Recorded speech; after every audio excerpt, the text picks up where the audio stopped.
పచ్చని మామిడి ఆకై మెరిసాడే, అతడే కళ్యాణంలో లక్ష్మై పెళ్లికి పెద్దై నిలిచాడే.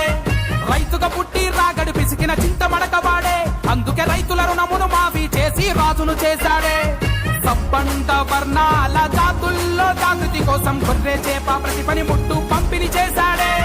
ప్రతి రైతు చేతికి చెక్కు పెట్టుబడి ముందే ఇచ్చి ఒంటరి మహిళకు అన్నయ్యండై పేదల గూడై ఇచ్చెను లేనిడే. తెలంగాణ నేల మీద వేద్దాము బొట్టు, కారు గుర్తు కేద్దాం ఓటు, గుండె మీద వేసి కేసీఆర్ పచ్చ బొట్టు, ఇంకోసారి